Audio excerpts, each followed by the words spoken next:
The 2023 NFL season is officially here, kicking off this week. We dive into a full 2023 NFL season preview and so much more coming up next year on this Monday edition of Locked On NFL.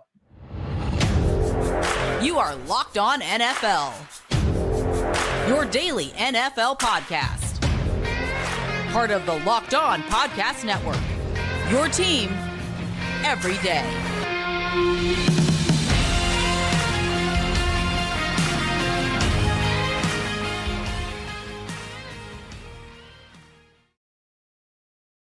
Welcome into another edition of the Locked On NFL podcast, part of the Locked On Podcast Network, your team every day. It is Monday. That means you have me, Kevin Oestreicher, one of the many NFL hosts on our network, also the host over at Locked On Ravens. We're free and available on podcasting platforms, including over in video form on YouTube. It's the same show, both in video form and in audio form. I appreciate everybody being here with me today and with us here on Locked On NFL on the Locked On Podcast Network. And it's exciting. We got football back finally. Thursday night kicks it all off. The Kansas City Chiefs and the Detroit Lions. Feels like we've been waiting a long time. Every offseason feels that way, right? But we're going to be diving into a full 2023 NFL season preview. I'm actually going to take over the first segment here. Usually when I do segments by myself on the Monday show, I go last. I do our host that I talk to first and then me. But I think this takes precedent because we have a couple of extensions to get to with TJ Hawkinson. We'll talk with Luke Braun of Locked On Vikings about that. And Terrence Steele, we'll talk with Landon McCool of Locked On Cowboys about that. But I'm super excited for the 2023 season, and I do want to give a bit of a breakdown for me. So as the host of Locked On NFL, and I guess a little Ravens sprinkle on the side there, we'll get into a full NFL preview in the first segment. We'll talk with Luke in the second segment and Landon in the final part of the show. So planning to talk about here today. Let's first start off with just expectations for this season. It feels like overall, a lot of teams in the AFC are going to compete. There are a small handful of teams in the NFC that are going to compete. I think, as I've talked about on this show and on Locked On Ravens, I think in the AFC, there are probably 14 teams you could call playoff contenders. Now, does that mean everybody's a Super Bowl contender or a really great contender? No. I mean, teams like the Raiders and the Titans and a couple others, I'm not pegging for Super Bowl appearances or anything, but I do think that those teams can make the playoffs. They have enough talent to make the playoffs, so I'm not necessarily counting them out, and I think they can make it as a wild card team, for example. But I think you have a lot of top heaviness in the NFC, in more spread outness. I don't think that's a word, but more spread outness in the AFC, where the NFC, you know what it is, right? Philadelphia made the Super Bowl last year after a great season. They're prime contenders. San Francisco, prime contenders. Dallas, I would say, is a prime contender too. But then you get to some of these other teams like the Seahawks and the Saints, and maybe the Giants are in that conversation. And you look around the rest of the league and you're thinking, well, are there any other teams that could compete, whether it's the NFC North or the Vikings going to take a step back? We'll talk with Luke Braun in the second segment about that. But I don't think there are many other top contending teams outside of Philadelphia, San Francisco, and Dallas this year. And there are only a couple in the tier below them, which I think are still contenders. In the AFC, I think you got to put the Chiefs in their own category. I think then you have Baltimore, Cincinnati, Buffalo, no particular order in that second tier. And then the third and fourth tiers, I mean, you have a lot of teams that can kind of fall into that third tier, like still contenders, but maybe not the top of the top. The Jets, the Patriots, even if you want to go that far, the Dolphins, the Chargers, the Jaguars, the Broncos. There are teams in there. And maybe you put the Broncos down more towards where the Raiders and the Titans are. But even in that other tier, you put Pittsburgh in there, you put Cleveland in there too. There are a lot of teams in the AFC that can compete and that can make life really difficult for the top contenders in the conference as well. So I'm really excited about it. I mean, looking at the divisions overall, I think there is a lot to like, I'd say, about each division this year. I think the only division where there's not going to be a ton of competition is the AFC South. I think I would give Jacksonville that division already. Maybe the NFC South as well. You could say the Saints are probably the heavy favorites there.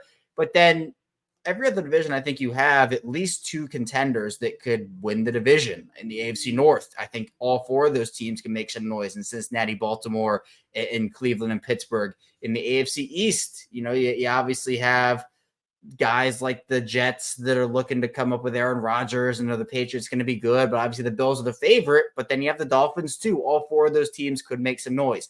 In the AFC West, I think the Chiefs obviously still the favorite, but then you do have the Broncos and the Chargers, and even if you want to put the Raiders in there, that's fine. NFC East, Dallas and Philadelphia we talked about, but then also the Giants and even the Commanders, right? What could the Commanders do this season?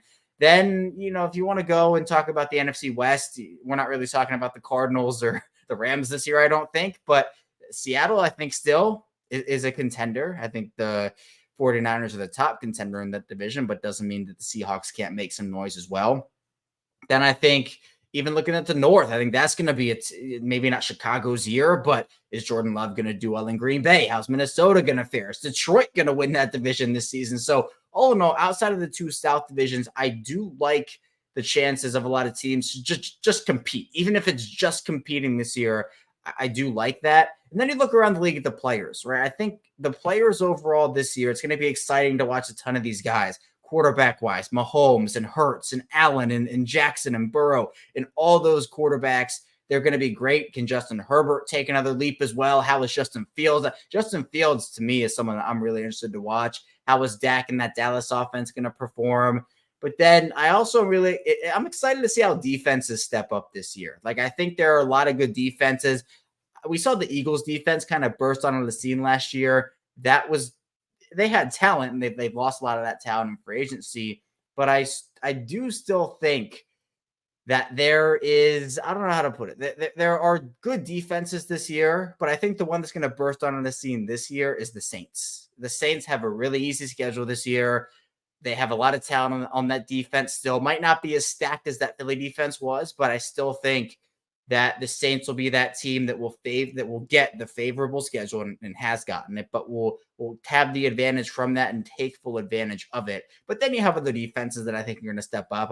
I would be remiss if I didn't talk about that Baltimore defense, who I think is going to play a really big role in the Ravens' success this season.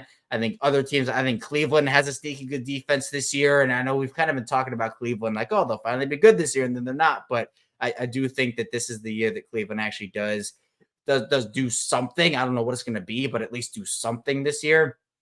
I think other than that, the Bills, the Steelers, the Cowboys, the Dolphins, all those teams have good defenses. And could this be the year of the kicker? Justin Tucker and the Ravens don't got to worry about him. But then I think the second tier of guys, Daniel Carlson, Evan McPherson, Tyler Bass, there are a couple others as well. Harrison Butker, I'd still put in that tier as well.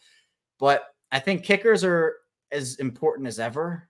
They could win or lose a games. Now, luckily, me covering the Ravens, I haven't really had to worry about a ton of kicker woes over the past decade with Justin Tucker there after that horrendous Billy Cundiff miss in the 2012 AFC Championship, or 2011, excuse me. But I still think that this could be a year where kickers do step up, and I think we're seeing every year the importance get amplified even more here. Now, in terms of my predictions for playoffs, for Super Bowl, to me, I think that, again, AFC is going to be a gauntlet for any team that makes the playoffs. Not even just getting there is going to be a gauntlet, because it will be, but actually getting and representing the conference, getting out of that conference is going to be huge. I think that the Final Four, as I've talked about, will be Baltimore, Cincinnati, Kansas City, and Buffalo, no particular order. I think that the Steelers could make some noise this year. I mean, Kenny Pickett could be not bounce back, but a breakout guy. George Pickens could be a breakout guy too. I think that a team like the Chargers, could this finally be the year? Jacksonville too, but I think the Final Four will be Kansas City, Buffalo, Baltimore, and Cincinnati. I will put Kansas City and Baltimore in the AFC Championship game, and I will put Kansas City moving on to the Super Bowl again. That's what I will have. Now, a lot of that does have to do with Chris Jones, and if he's back, obviously doesn't look like he's going to be back by week 1, but we'll see what happens with him. But he's a big part of what Kansas City does. But I just think it's hard to bet against Patrick Mahomes, and I love Lamar. I love the Ravens. I think they're going to be great this year. I love what they've done building their roster up. I think they are absolutely a Super Bowl contender, and I think that game will be close in the AFC Championship game. But I'll go Chiefs by a hair in that. But I hope I'm jinxing it for the Ravens. I hope I'm wrong there personally from a Locked On Ravens perspective. Then NFC-wise, my Final Fours I kind of listed out. Philadelphia, San Francisco, Dallas, and New Orleans I'll put in there. I think the championship game will be Philadelphia and Dallas. I'll put those two, and then I will say Philadelphia. So rematch. I will say a rematch of the Super Bowl from last year, but a different result. I think Philly wins the Super Bowl this year. They lost a lot of talent on defense. There are clear question marks. I would not be shocked if San Fran beats Dallas or Philly to get to the Super Bowl in any case, but I'm going to pick Philly. I think Jalen Hurts was really motivated. I think we're going to see a step up from him as well. Philly's lost some guys. I mean, it was not realistic they were going to be able to pay all their players, but they had a really good draft. I think they still were able to add they were able to replenish some talent, not all, but I will say Philly over Kansas City for the Super Bowl this year. Coming up in the second part of the show, though, we'll be diving into our conversation with Luke Braun of Locked On Vikings about TJ Hawkinson and just who the Vikings are this year. So be sure to stay tuned. Lots to get to on Locked On NFL.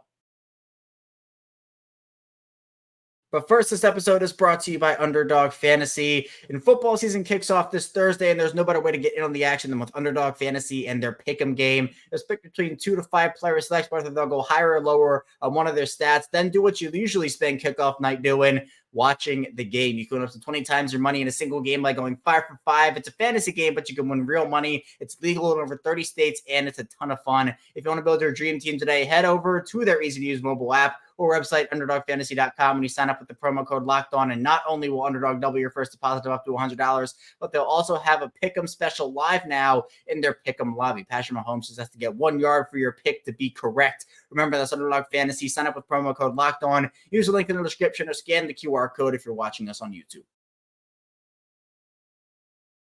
We're back here, our second segment of Locked On NFL. Kevin Oestreicher still here with you on this kickoff Monday. Now, not actually a game today. We had some really crazy college football games over the weekend, but the NFL kickoff is on Thursday. The defending champs, Kansas City Chiefs, going up against what is the new America's team in the Detroit Lions. The Cowboys will always be America's team, seemingly, but the Lions have that everybody loves them feeling. So we'll talk about what the NFC North could be with Luke Braun of Locked On Vikings. TJ Hawkinson got extended. We'll also get into who this Vikings team actually is and what it can mean for the NFC North. So let's get into that conversation now.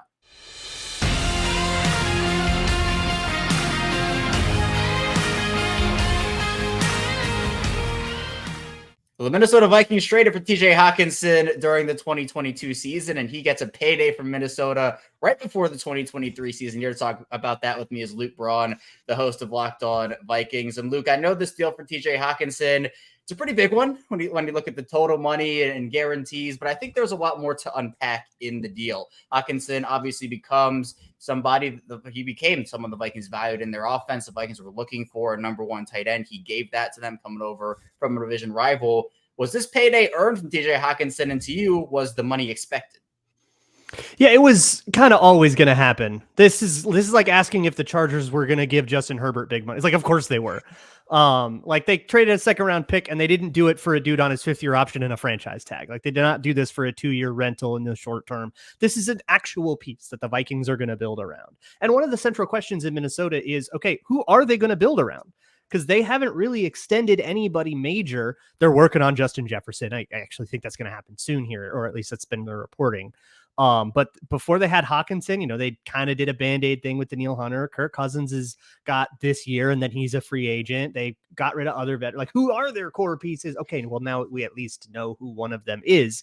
And yeah, if you want to talk about the actual money and the amount and stuff, I think you have to talk more about markets than most people want to, and kind of understand, cap environments and negotiating leverage and all that stuff. But there was never any serious question as to whether or not the Vikings were going to extend TJ Hawkinson. The questions were, how much is it going to be, and what's the day it actually happens? Right. And to me, that was the case. You don't just trade a second round pick and then, unless it goes disastrously wrong, not extend the guy. Right. And I think Hawkinson worked especially out after the season. Like after the back half of the season that Hockenson had, which I don't know if you watched any Vikings games, but they were kind of cool on offense once Hockenson got there. And you can see that reflected statistically as well in terms of like depth of target and the impact that had on Kirk Cousins. And Hockenson himself was just very productive. But beyond all that, it's like, even without that, it's like, we know who TJ Hawkinson is. We know he's one of the better tight ends in the NFL. Is he prime Kelsey? Is he George Kittle? Probably not, but I think he's right in that next tier. And that is an important thing in the league. I think the value of tight ends, I went on a huge diatribe on it on Locked On Vikings. The value of tight ends is very, very misunderstood. There is a value in being able to pass and block that is not properly captured by just looking at how productive someone is in the past or how productive somebody is blocking. And by the way, TJ Hawkinson was like, I think he was like top 15 in receiving yards from week 9 onwards when he joined the Vikings. So like, think of him as a wide receiver. He's making Hunter Renfrow money. We'll take that. Yeah, and the Vikings invested, not only in Hockenson, but in Josh Oliver earlier in the offseason, who turned himself in Baltimore into one of the better blocking tight ends in the NFL. Obviously, Irv Smith Jr. no longer there, which, by the way, Luke, that was my favorite Locked On Now anyone has ever done on this network. He got hurt, yeah. Oh, he looked so good that camp. I had just come from Vikings camp, and he was like the stud of camp. He was going blow for blow with Justin Jefferson. It looked like he was going to be as good as Justin Jefferson, and then he tears his meniscus. He's out for the year. I was devastated, and it didn't come back in 2022 nearly as well. I hope he does well in Cincinnati. I don't think the book's closed on him at all. Yeah, no, not at all. But I know, Luke, you actually went into it a little bit. I wanted to ask about what Hockenson actually brought to the Vikings last year, and then how he can kind of build upon that role this season. Yeah, to understand that, you have to kind of understand the problem that the Vikings had on offense. Like they were very famously volatile and streaky, right? They would get up by 3 scores, they would blow the lead. They'd go down by 5 scores, they would come back. Like you'd have the worst quarter you've ever seen and then Super Bowl caliber football in the same game. And it's like, how does that happen?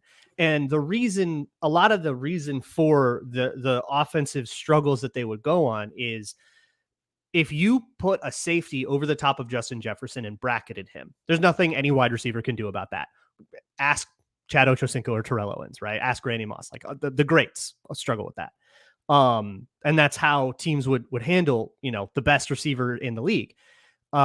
We had no counterpunch. Nothing else on the Vikings offense could handle that. If you just bracketed Justin Jefferson, took all of his routes away, and then the Vikings didn't have crap for a run game, and they had Adam Thielen, who was declining. I think his decline is exaggerated, but declining some at least. And KJ Osborne, who's fine, but you can't run an offense through him. Bringing in TJ Hawkinson, he immediately became wide receiver 2. He became the second receiving option on the Vikings. And that gave the Vikings a counterpunch to those. If you just kind of spammed cover 2 on Justin Jefferson, you could get killed by TJ Hawkinson on the backside running a dig versus a linebacker. He could kill you doing that. And he helped a little bit in the run game, just being a better blocker than Irv Smith. Irv Smith, who had kind of been hurt a bunch again in 2022 and was having a weird season. And just sort of completing what was a really weak room going in. I mean, tight end 1 was Johnny Munt for a while. Upgrading from that to TJ Hawkinson had a really, really big impact on the offense, and it let the Vikings push the ball downfield a little bit more because you couldn't just stay in 2 high safeties. Now you have to worry about this tight end, and you kind of have to say, all right, cornerback, you just got to keep up with Justin Jefferson on this one. And then you have, big pass to Benjamin St. Juste, in a tight spot. You would have games where, they would just say, no, we're just going to say, if you're going to beat us with TJ Hawkinson, you'll beat us with TJ Hawkinson. That's how they got the win against the Giants on Christmas Eve. That is like, he would have 150 yards if you double Justin Jefferson all day. You'd have these games where, we held Justin Jefferson to 40 yards. Look how good Adoree Jackson is. And meanwhile, the tight end's over there putting up like 2 bills on you, Right. I mean, and it's great because I think Minnesota, again, added Jordan Addison in the draft. You extend Hockenson. I think Kirk Cousins has a very viable arsenal of weapons at his disposal. But Luke, when talking about the Vikings in general, there's a lot of debate points about just who this team is this year, because I think some people are still high on the combo of Kirk and Justin Jefferson, the extension of Hockenson and the defense, but then other people expect a vast decline after Minnesota, I think, exceeded all expectations last year and put up one heck of a season winning the NFC North with a 13-4 record. So in your eyes, with us being less than a week away from the season, who in your eyes, Luke, are these Minnesota Vikings? The word volatile comes to mind, maybe. Look, this is not going to be the most consistent team in the league. This is not going to be a methodical West Coast, just like march their way down the field. That's what you're going to see out of like San Francisco or Philadelphia. If you look to Minnesota, you're going to see weird stuff. You're going to see more weird comebacks and blown leads. And part of the reason is that's just always been who Kirk Cousins is. If you can get 5 good games out of Kirk Cousins, it's the longest streak he's ever had, That's always been who he is, where he just is prone to a couple of stinkers every year, and that show, hey, this offense was doing great, and then but you gotta ignore that game, right? But also on defense, it's a totally different world. It could not be more different on defense. That defense last year was the most passive defense I've ever seen in Minnesota, which sucks for the history and legacy of this team to have a soft zone defense that backs off and lets you complete all the 8-yard passes you want until you're in the end zone. Transitioning from that to Brian Flores, blitz heavy, a lot of cover zero, very all out, very YOLO. And what that means is that you're going to have these moments where they blitz a whole bunch, they get 7 sacks in a game, and they look like Super Bowl contenders. And then you're going to have ones where the other team can pick up the blitzes, and suspect cornerbacks on the back end are going to be in one-on-ones getting exposed. So you're going to have kind of two sides of the same coin. It's going to be a very Jekyll and Hyde kind of season. And it's just a matter of how many times do we get Jekyll? How many times do we get Hyde? That's going to be your record. Huge shout out to Luke for hopping on with me here on the show today. And if you want to check out more of Luke's work, be sure to do it over at the Locked On Vikings podcast, part of the Locked On Podcast Network, your team every day. Coming up in the final part of the show, we'll be diving into a conversation once again with Locked On Cowboys and Landon McCool. So be sure to stay tuned for that. We'll be right back here on Locked On NFL. But first, this episode is brought to you by eBay Motors, and our partners at eBay Motors have teamed up with Locked On Fantasy Football who's been here to bring you some of the best fantasy picks each week, all season long. Whether you're prepping for a draft or scouting the waiver wire, every week we're going to be providing you the players that are guaranteed to fit on your roster. So a draft prep underway for the upcoming season. Let's see who Vinny's picked out for us on this week's eBay Guaranteed Fit Fantasy Picks of the Week. And if you're looking for a player to take in fantasy football drafts who will spark his new team's offense and also help you speed to victory, use a luxury pick on Jaguars wide receiver Calvin Ridley. Ridley's looked sleek during his first camp in Jacksonville, ready to river up again after his time in Atlanta, taking full advantage of riding with rising. Trevor Lawrence is his quarterback. And again, Vinny from Locked On Fantasy Football is going to help you win your fantasy championship. And eBay Motors knows the championship team is about each player being a perfect fit. Same with your vehicle. With eBay Guaranteed Fit and over 122 million parts and accessories for your vehicle right at your fingertips, you can make sure your ride stays running smoothly. Air filters, brakes, batteries, tail lights, they have it all. Alternators, shock struts, you name it, eBay Motors has it, and they'll make sure it's the right fit for your car because eBay Guaranteed Fit helps you understand exactly what part you need for your vehicle the first time. So go forward, switch gears, crank the AC, and say goodbye to sweating if your ride needs a little fixing up because now you know it'll always be set up for success from the get-go. With eBay Guaranteed Fit, everything your vehicle is calling for is just a click away. For the parts and accessories to fit your vehicle, just look for the green check, get the right parts, the right fit, and the right price at ebaymotors.com. Let's ride. eBay Guaranteed Fit, only available to U.S. customers. All the items, all the exclusions apply. We are back, Locked On NFL, our final segment here on Monday. Kevin Oestreicher is still here with you again. Thank you so much for being here, making us your first listen each and every day on this show. We're going to now dive into a conversation with Landon McCool. Again, this is the third straight week of Locked On Cowboys coming on here because the Cowboys keep making moves, but it's great for me because both Marcus and Landon are great. But we'll get into our conversation with Landon now.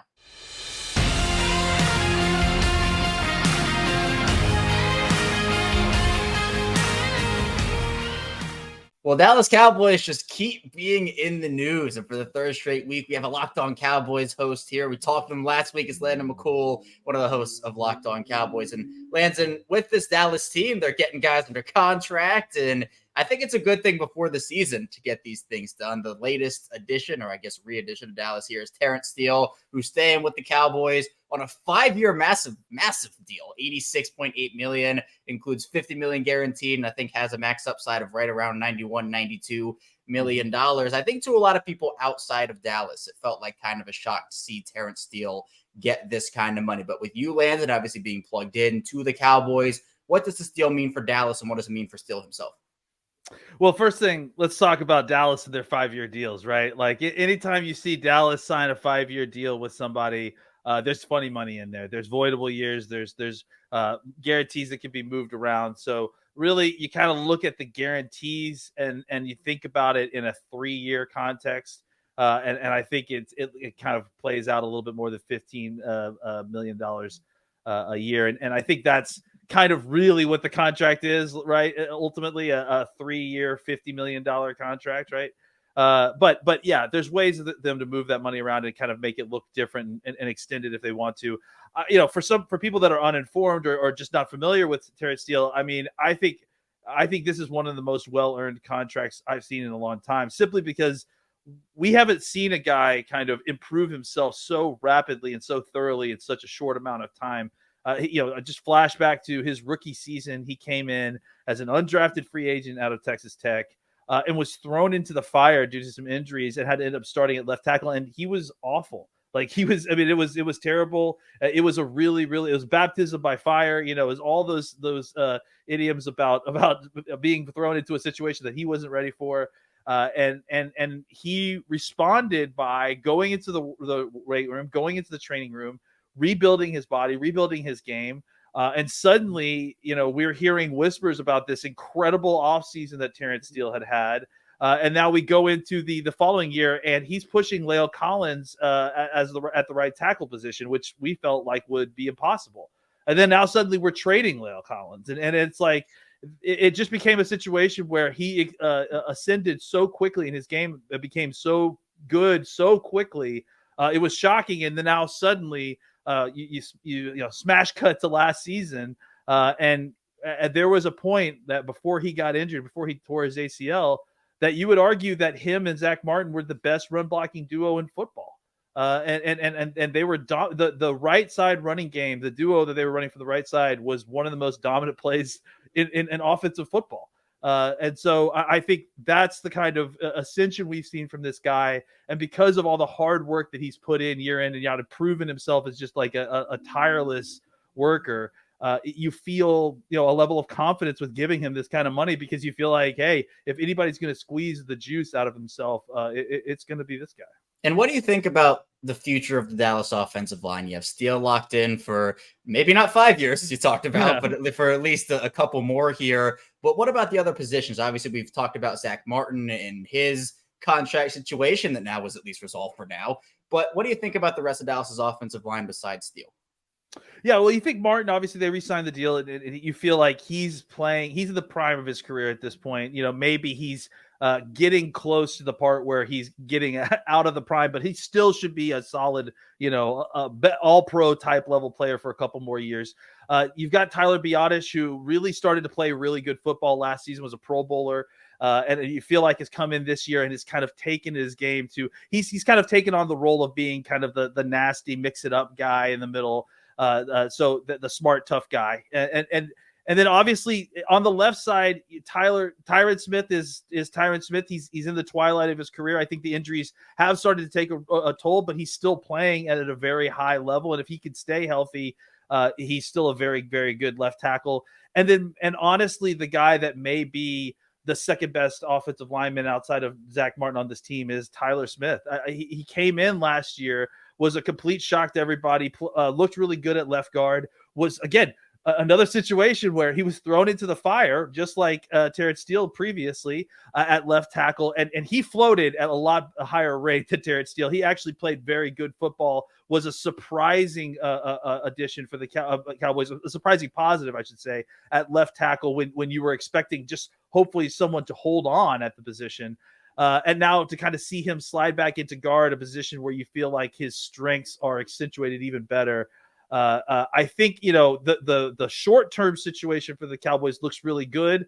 The year, 2 years, 3 years from now, I think you have a lot of pieces in play, but there's still a lot of question marks as to, can Asim Richards, who had a really good training camp this year, take a step next year and maybe, be a guy to be your future left tackle? Those are all questions that I think that the Cowboys are asking themselves currently. But I feel like they have to feel pretty good about the state of their offensive line as it stands, at least on the front line.